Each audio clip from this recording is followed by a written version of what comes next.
Hey everybody, my name's Jay Scott. I'm the founder of 120 VC. I'm here today to talk to you about active listening. So we've all been taught that listening, good listening, is not interrupting, making eye contact, nodding, and every once in a while making noises like, or saying things like, yeah, yeah, so they know that you haven't fallen asleep. That said, while practicing this good listening, which is what I would call passive listening, have any of you ever sincerely gotten lost? Like you were actually paying attention and you found yourself thinking, what? I don't even know what they're talking about. So you feel compelled, because you care, to interrupt. So I interrupt Wyatt and I'm like, Wyatt, like, dude, I don't understand. Now Wyatt's been talking for like 15 minutes and I interrupt him and I'm like, dude, I don't understand.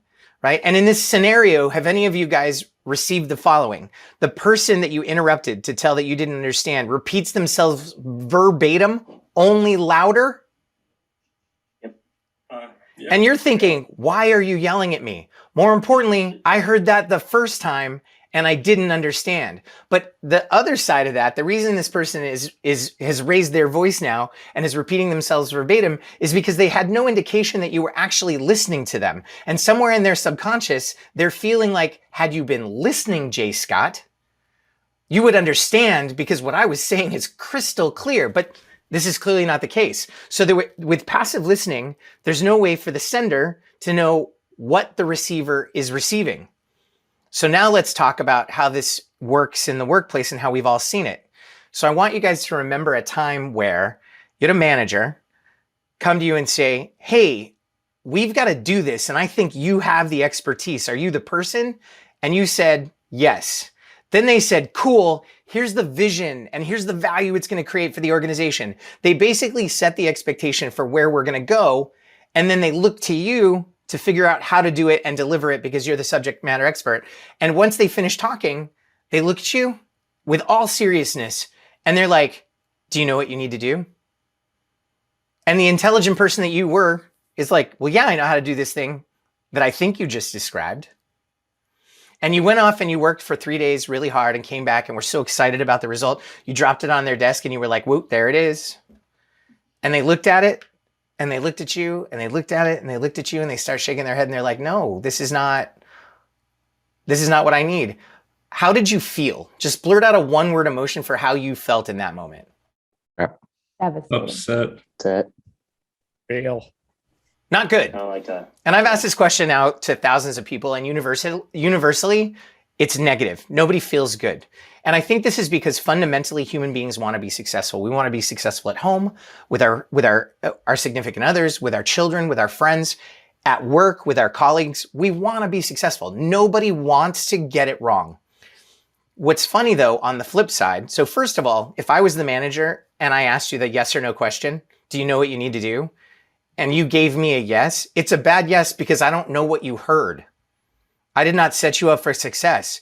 That's actually on me because I asked you a yes or no question, which is a rookie move.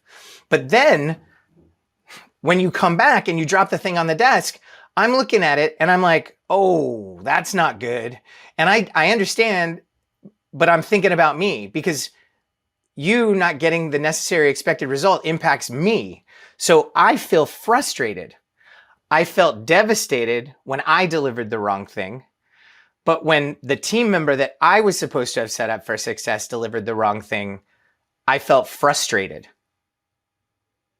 Is this something you guys can all relate to? Yeah. But it's ironic because, and then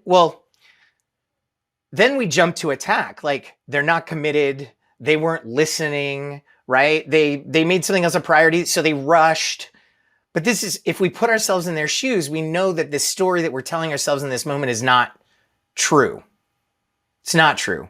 And we're the leader. The key performance indicator of a leader is that we enable our stakeholders. Our team members are our stakeholders.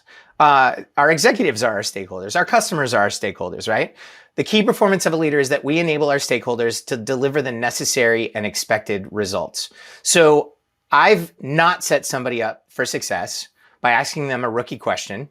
They said yes. They worked for 3 days. We'll never get that back. They've delivered an unexpected result. They feel terrible. So in that moment, blame will only shut them down. I need to lift them up.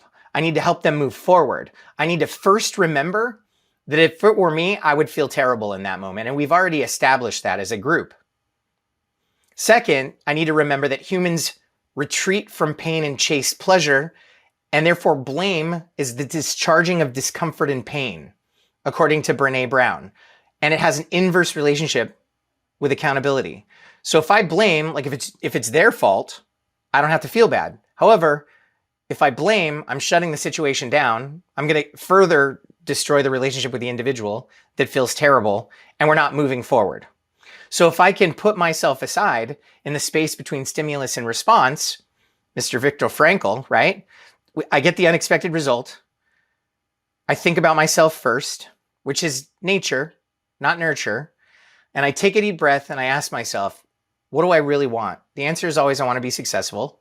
Then I ask myself, what's the key performance indicator of a leader? And that's to enable the stakeholders, or enable my stakeholders, to define and deliver the necessary and expected results. I can turn to that individual and I could lift them up. Then I can start practicing active listening, because this would avoid that entire situation. So a better question, and Dimitri, I'm going to work with you on this one. You don't have to do anything except just, look handsome.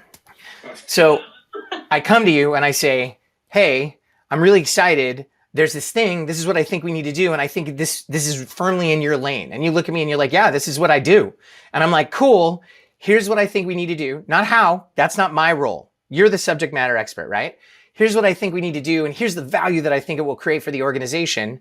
And instead of asking you a yes or no question, I'm going to say, are you in? You're going to say yes, hopefully.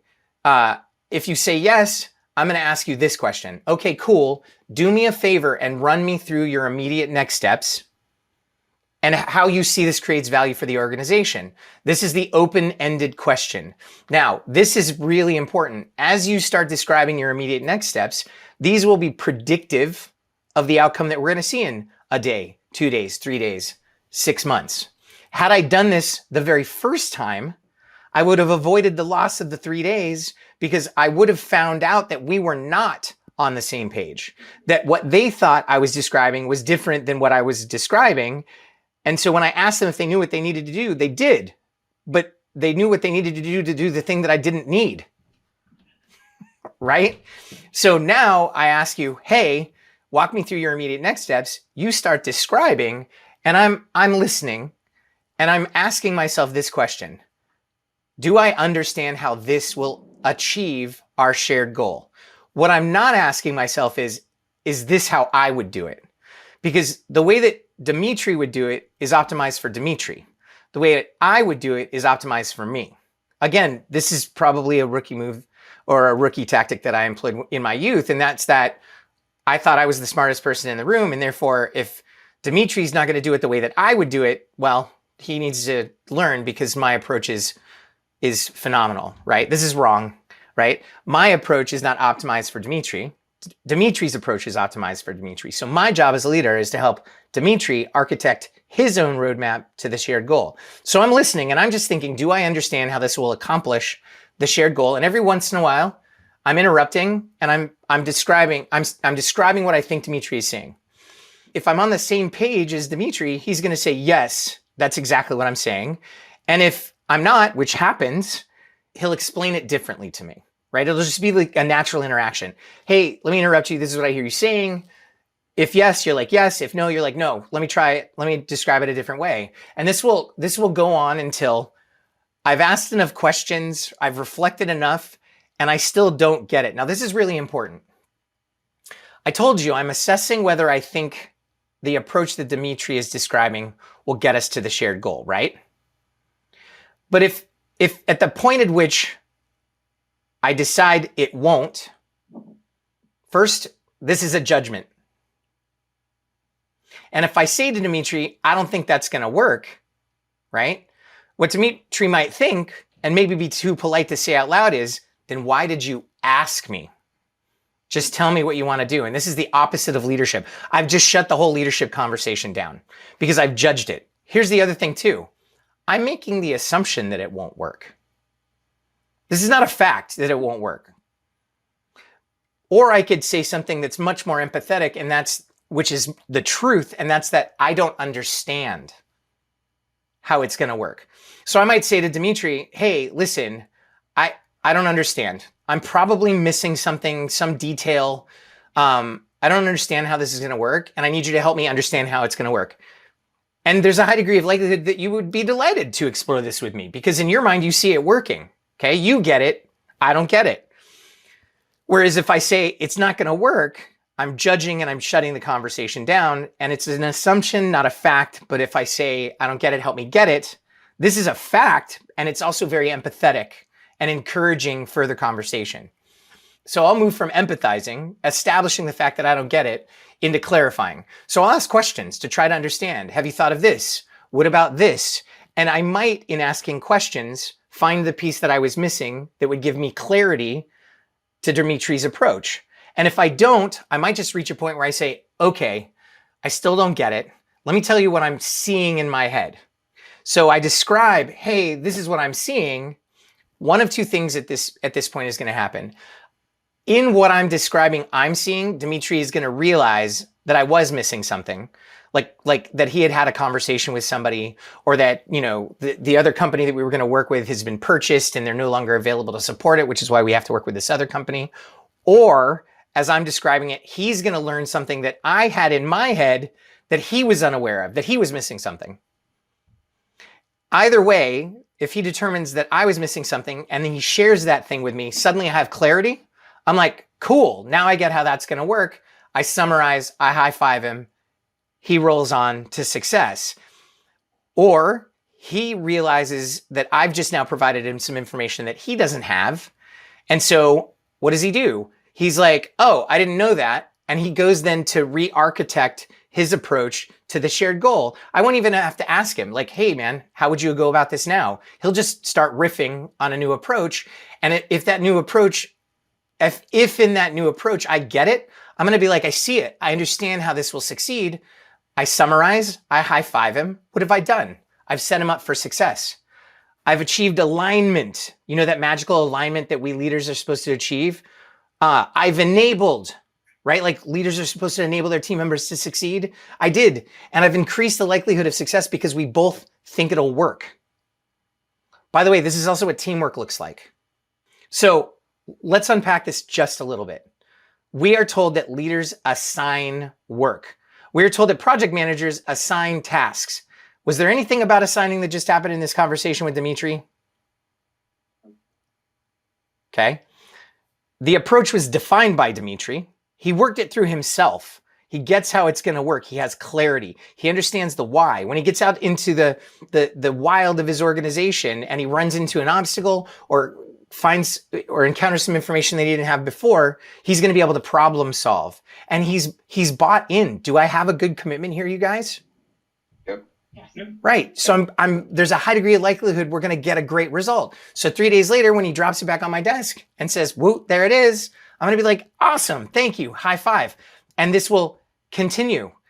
And he's going to love working with me because I'm the leader that's always setting him up for success, as opposed to the leader that's always setting him up to fail. Now, are the things that Dimitri and I think will work going to work all the time? No, but we are going to minimize the failures. This approach is also great when working with multiple people because you help the team architect their own approach to the shared goal, right? Again, this solution is now is smarter than just me and Dimitri. It's as smart as me and the 5 people I'm helping architect their own roadmap to a shared goal. I've increased their likelihood of success, but every once in a while it won't work, right? We know that. So what's beautiful about the fact that this is also exactly how teamwork works, when Dimitri is out there in the wild of his organization and he finds that this thing that we thought would work isn't going to work, when he brings it back to me and he drops it on my desk and he's like, look, I'm going to be like, whoa, am I going to feel like blaming? I can't, because I was a good leader before. I've completely eliminated the option to blame because I was on board. So I can truly, sincerely look at Dimitri and be like, woof, okay, cool. What do we do now? And jump right back into that active listening exercise. All right, you guys, thank you very much. Zoom high five.